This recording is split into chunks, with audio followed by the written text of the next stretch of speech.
Good afternoon, everyone. Let's continue with these presentations. Dr. Uitto will talk about challenging case of heritable connective tissue skin disorders. The coordinators, Professor Maria Bittar and Dr. Valdez. Dr. Bittar is an investigator of the academic interchange German, a teacher at the Cuyo University and chief of the Lencina Hospital in Mendoza, and Dr. Rita Valdez is a genetician at the Central Military Hospital and the German Hospital in Buenos Aires. Over to you. Thank you very much. Let's move on to the second master conference by Dr. Professor Uitto, who's already sharing with us his first slide. And also Graciela introduced Dr. Professor Uitto. So without much to say, he is a professor and chair of the Dermatology and Cutaneous Biology at Thomas Jefferson University. And in 2020, he was known as one of the key opinion leaders in dermatology worldwide and given an award because of his genetic investigation and because he discovered new mutations and genes in different conditions, and also because he described the skin biology of many other conditions and in the normal skin, normal tissue. Professor Uitto, over to you.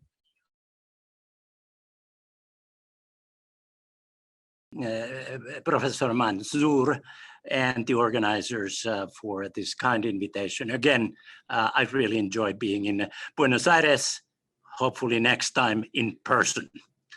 What I'd like to present is a few challenging cases of heritable, primarily skin disorders at this point. And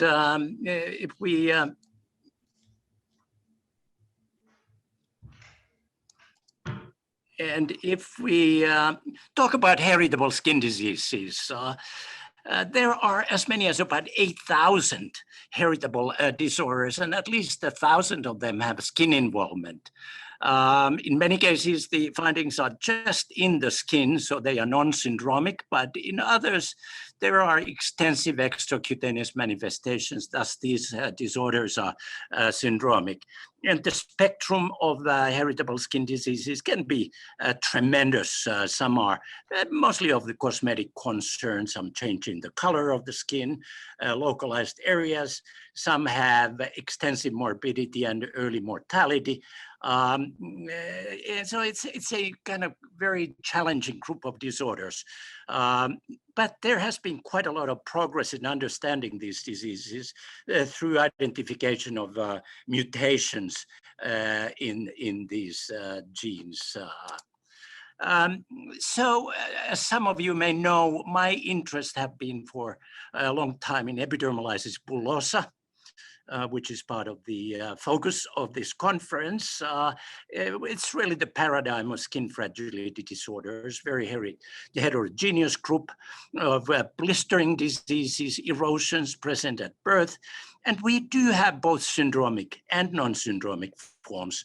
And also the inheritance can be variable autosomal dominant or autosomal recessive in different families with EB. Again, broad spectrum of severity, and therefore major subtypes, simplex, junctional dystrophic, and Kindler EB, based on the level of tissue separation at the dermoepidermal junction. So what I'd like to share with you first, a couple of interesting and challenging cases which are syndromic, so that in addition to skin manifestations, we have internal organ manifestations. One of those conditions is known as epidermolysis bullosa with respiratory and renal involvement, EBRR for short, and this is also known as ILNEB, which stands for interstitial lung disease, nephrotic syndrome, and epidermolysis bullosa. There are few, about a dozen of cases which have been reported, and essentially all of them are lethal during the early postnatal period, either from renal or lung involvement or both. This ILNEP is caused by mutations in the ITGA3 gene, which encodes integrin alpha-3. It's a subunit of the alpha-3 beta-1 integrin, which is a critical attachment protein at the dermo-epidermal junction.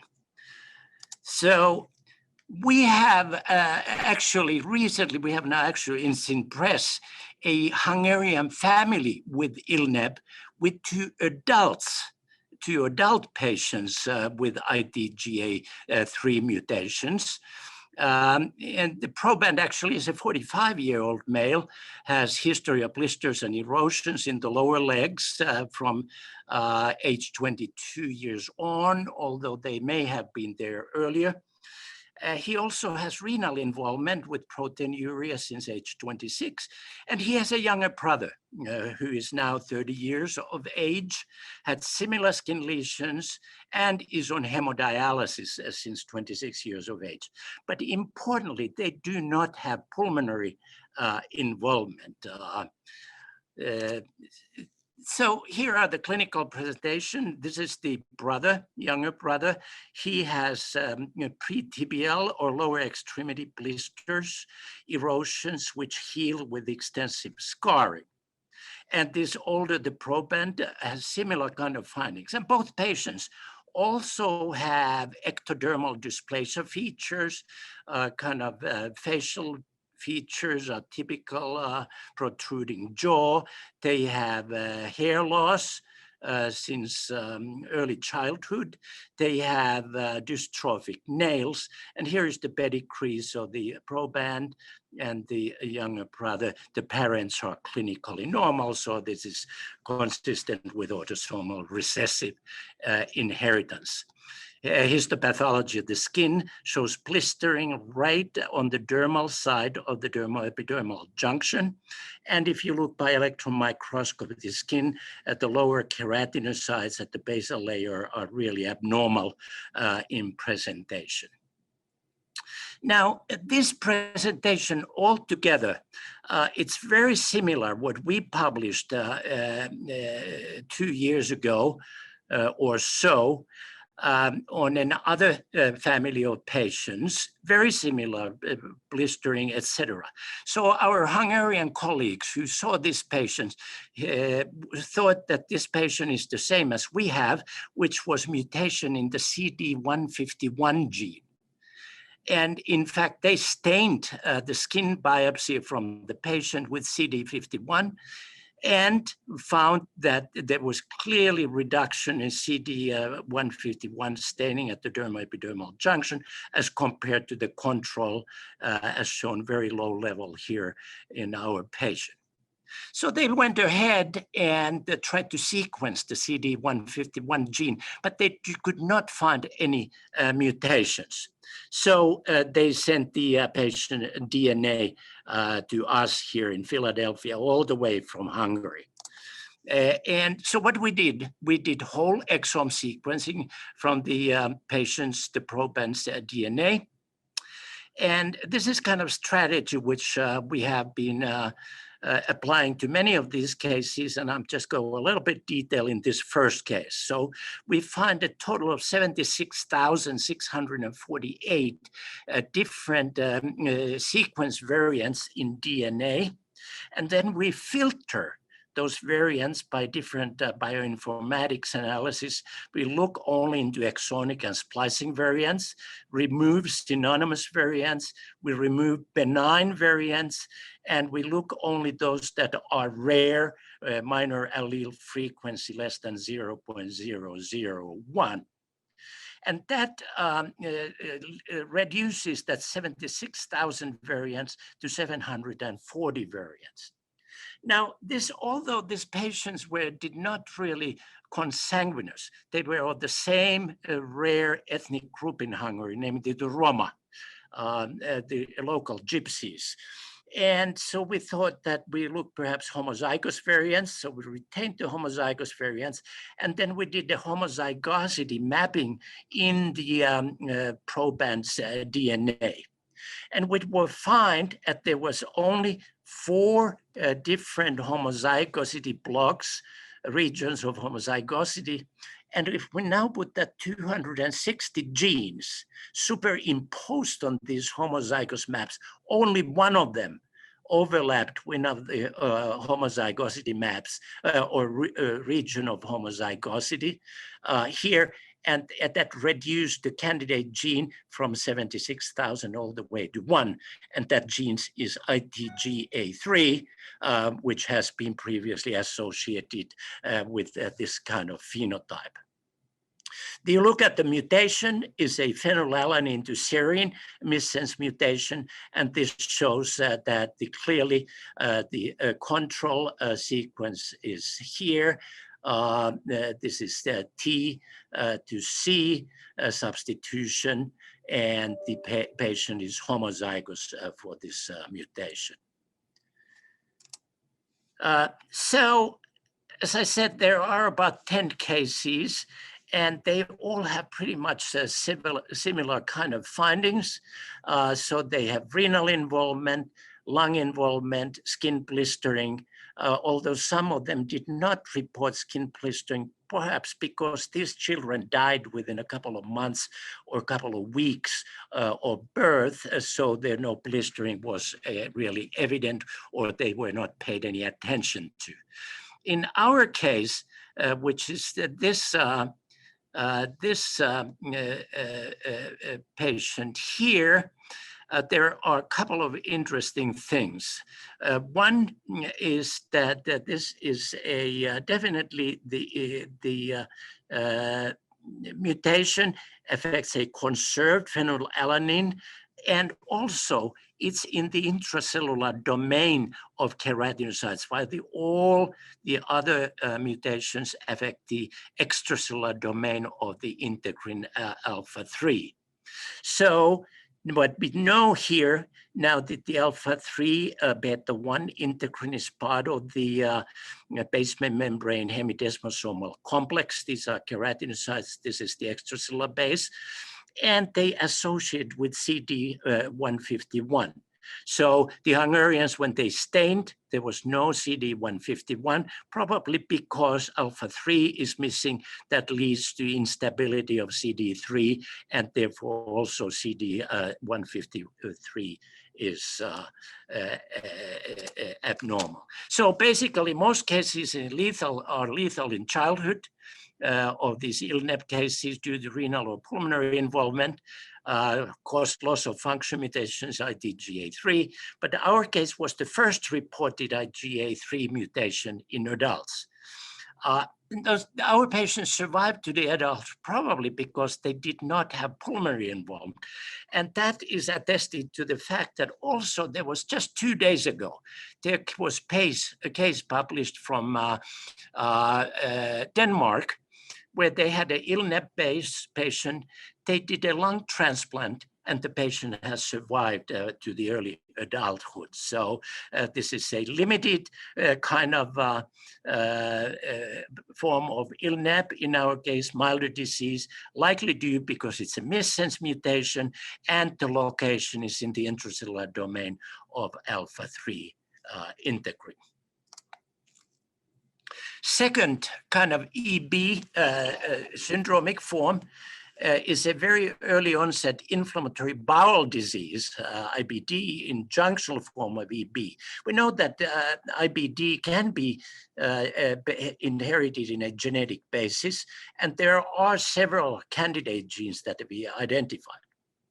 We had a proband 3-year-old female, which had a severe gastrointestinal involvement, but also had skin fragility since birth. And this GI involvement was basically pyloric atresia at birth, had Crohn's disease and necrotizing enterocolitis diagnosed. And actually the patient died from infections at the age of 3 years. Here is the family consanguineous parents, first cousins, one was removed.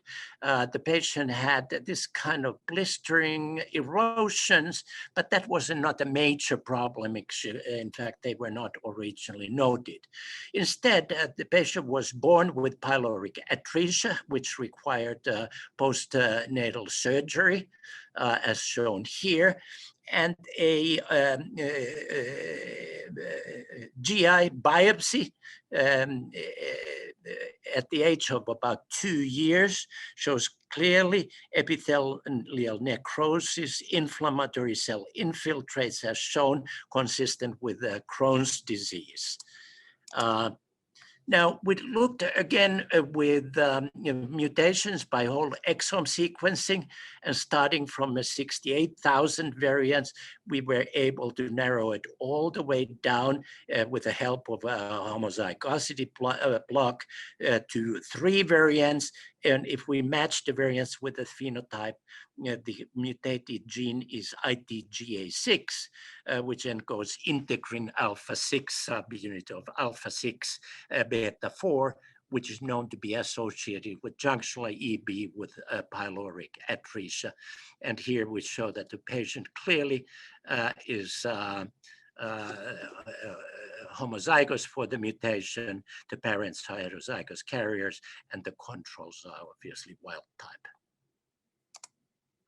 Now, why the presence of fragility in the skin and gastrointestinal tract? Turns out that the alpha-6 beta-4 is expressed both in the skin at the dermoepidermal junction as well as in the epithelial cells of the gastrointestinal tract. So mutations in the alpha-6 beta-4 cause both skin fragility and gastrointestinal epithelial fragility. So early demise in the patients is a result for this gastrointestinal involvement.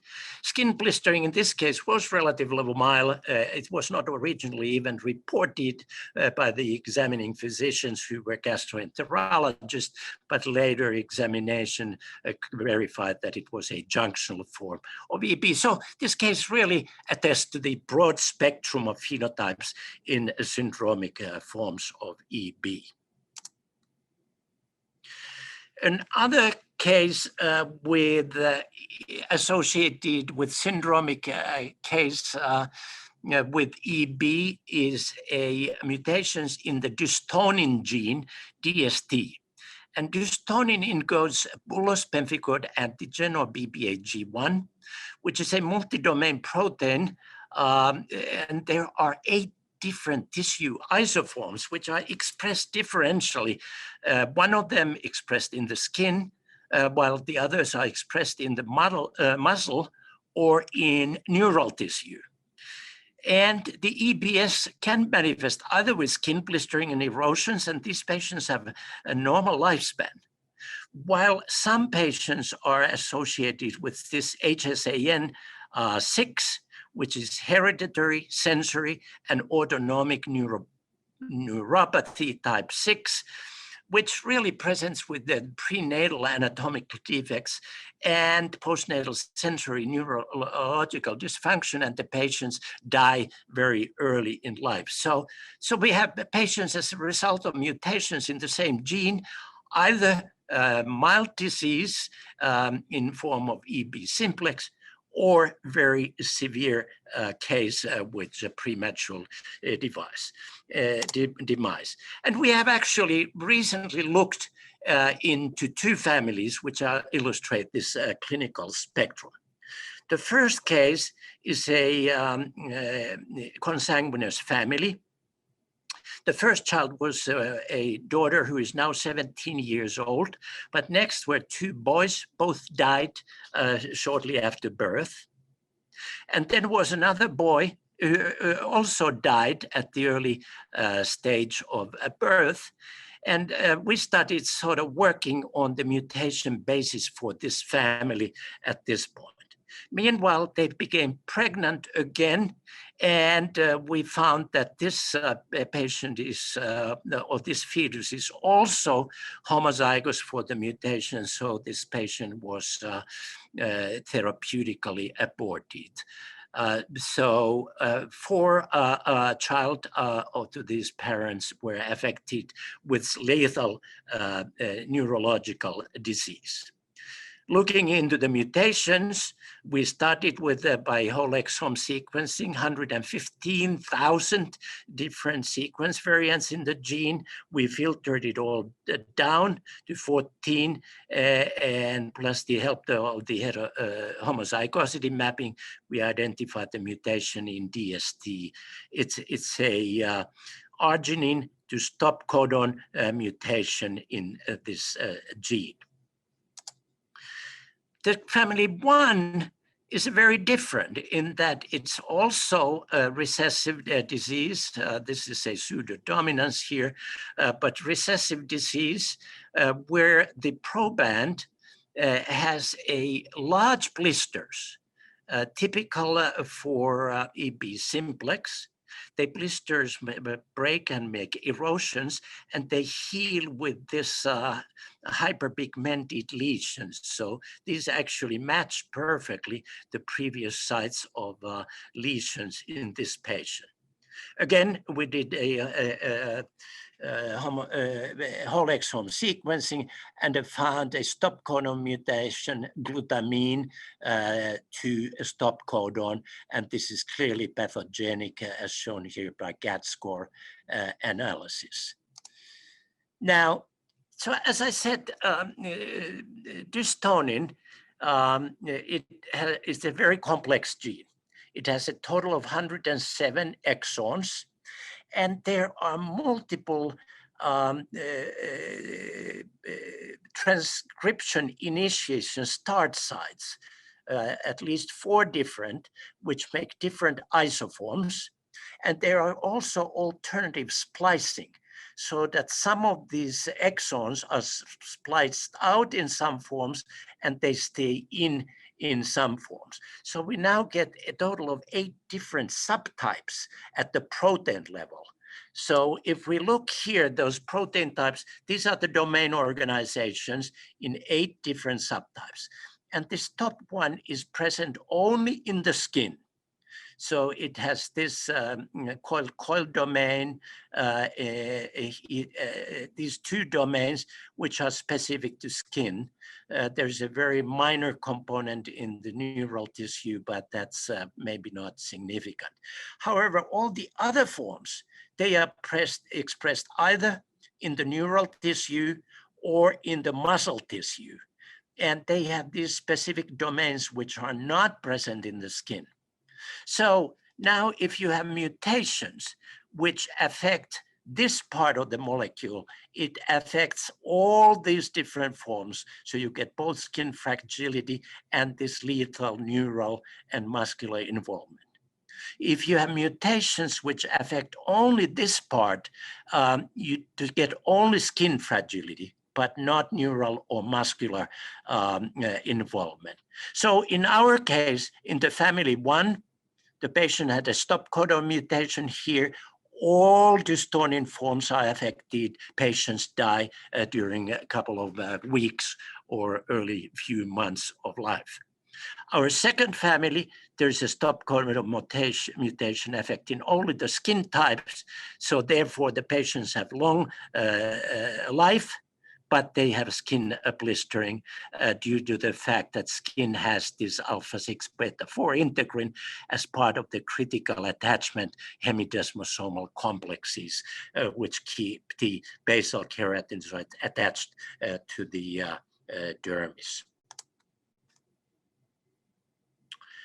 Then let's move to another interesting kind of challenging case.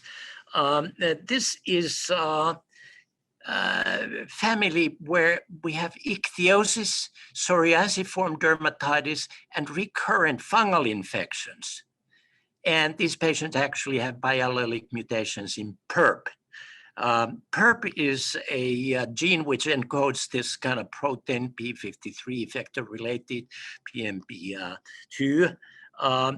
these mutations are associated with spectrum of keratodermas. Actually, the monoallelic nonsense mutations cause Olmsted syndrome, which is a severe periorificial and palmoplantar keratoderma.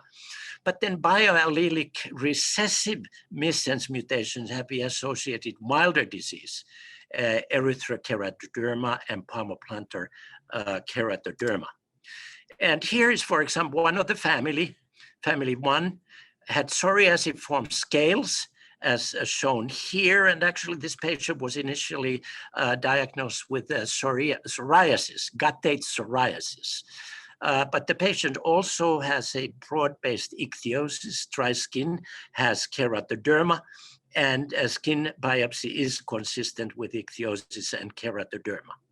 Here is the pedigree, lots of consanguinity, and multiple affected individuals of all these findings. The patient also in the skin has a Candida albicans infection, which was initially treated, but it's also recurrent. In this same family, we have another, perhaps more severely affected child who also has psoriasiform lesions and was initially actually diagnosed for pustular psoriasis. The pustulosis has disappeared, but has keratoderma. And there is histopathology showing psoriasiform lesions, but also hyperkeratosis. And these are other cases in the family with keratoderma. And if you look at this family 2, this again consanguineous families, all these individuals are affected. There is a palmoplantar keratoderma in family 2, consistent with the histopathology. And here is palmoplantar keratoderma in these cases. And in the second family, this is keratoderma, was treated for fungal infection and got better, but the infections were recurrent and they were variably ephlococcum, Candida albicans, or Tinea rubrum as a recurrent fungal infection. So very kind of complex. Is it fungal infection? Is it psoriasis? Is it genetic basis of keratoderma? Those were the questions. What we did, looked for mutations in this both family 1 and family 2 whole exome sequencing. And in both cases, we found different PERP mutations. Both are missense mutations, leucine to proline in family 1 and glycine to arginine in family 2. And that was obviously assisted by a homozygosity mapping, where both these mutations reside within the homozygosity band in the pro bands, both in family 1 and family 2. And this just shows that they are all pathogenic mutations, and they clearly affect a conserved homozygous mutation in these both cases. So this was a diagnostic challenge. As I said, they were diagnosed initially as psoriasis, but the fungal infection was documented. We speculate that perhaps some of these psoriasiform lesions are caused by a fungal infection, and this fungal infection is predicated on ichthyotic skin changes, which are based on the genetic defect in PERP. And therefore, if we put this all together with the previously reported Olmsted syndrome and keratoderma, this all attests to the phenotypic spectrum of PERP with the downstream effects through ichthyosis to fungal infections to psoriasiform skin findings. Let me finally, I think, report one very interesting case, pyrene-associated autoinflammation with neutrophil dermatosis, or PAAND for short.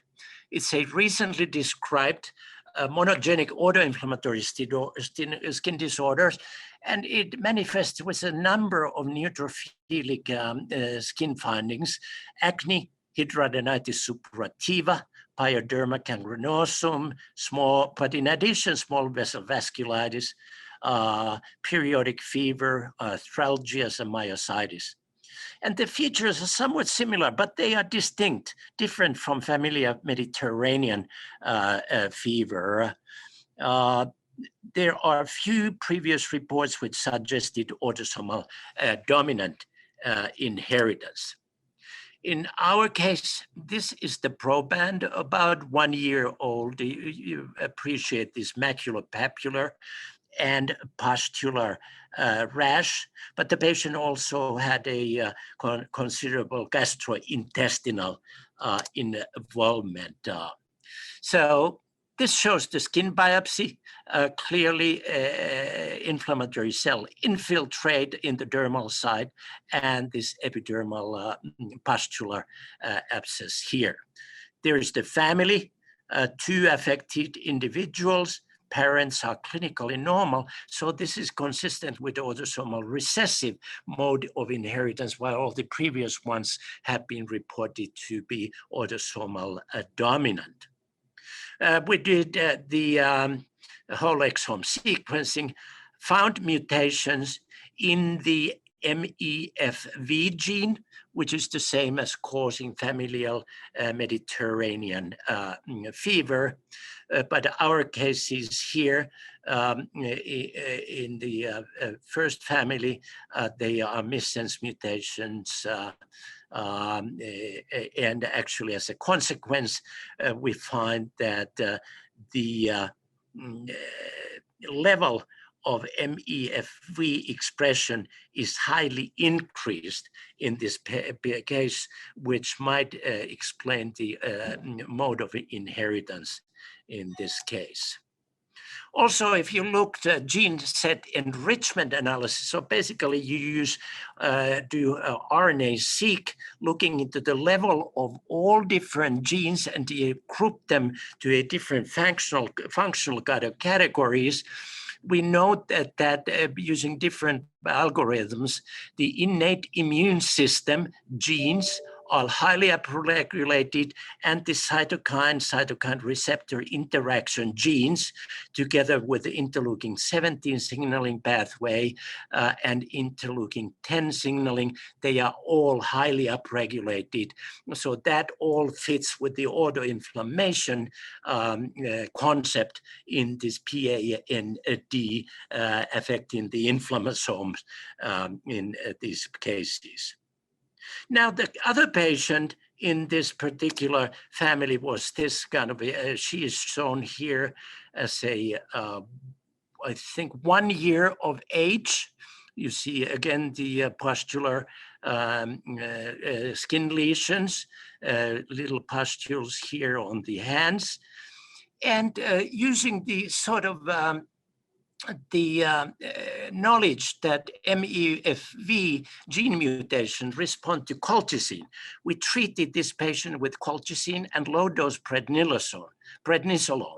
And if you look here at this patient, this is the patient at age 3 before treatment, and this is 2 years later at the age 5.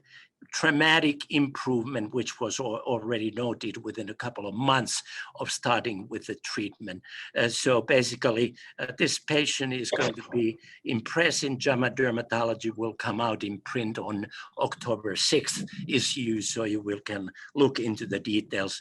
But basically, what this suggests that PAND, it can also be autosomal recessive mode inheritance caused by mutations in MEFV1 gene, and under guidance of the MEFV genotype, we did treatment with colchicine and low prednisolone and dramatic improvement. So pediatrician, genetics, and dermatology should be aware of these rare disorders with autosomal dominant and autosomal recessive pattern of inheritance with MVFV mutations.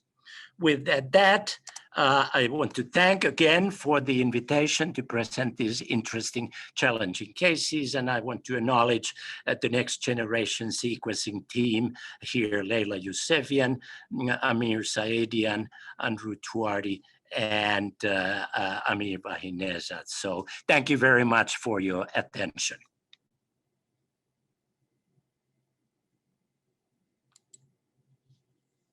Excelente, Prof. Excellent presentation, Doctor. Very clear, very interesting and challenging cases. You had made a large contribution to the clinical issues and with the new mutations identified in these conditions. Some of them we already knew, others we didn't know so much. So we are anxiously waiting for those publications. Any questions from the audience? Rita, all the secretaries? Do you have any questions for Dr. Uitto? Well, no questions for now. No questions on YouTube or no questions. I wanted to say, well, thank you very much for these brilliant presentations. Well, we had a patient actually, Monica Natale detected the mutation with the alpha-tis integrin alteration, and now this patient is 14, but no, he has pulmonary involvement, and now he's on waiting list for lung transplant, but he has no renal involvement. So an NLEB without renal involvement, very interesting. Well, I hope he does well. It was good to detect the mutation because the clinical presentation was like a simplex case, but then he had difficulty breathing. And so the detection of the mutation helped us improve treatment because the patient had respiratory difficulties, and so that actually affected his respiratory function. So we were able to help him, and now the outcome, he has a severe pulmonary problem, but well, renal involvement, he has no renal involvement for now. And yes, the transplantation in the IgA6 case. So that is, if you're referring to that, that is in press. Actually, you can find it online. It's not our work. It was a case from Denmark. And I didn't get the rest of your question. I'm sorry, but... No era pregunta, sino era comentar que también tuvimos un paciente. Case, a patient with these characteristics, with this mutation, but without renal involvement. Thanks anyway.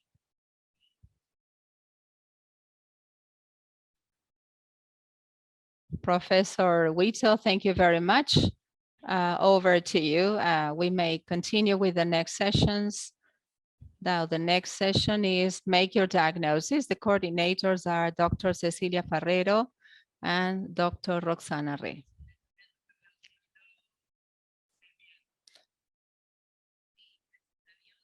Yeah, thank God we are all fine, and we are very happy to see you.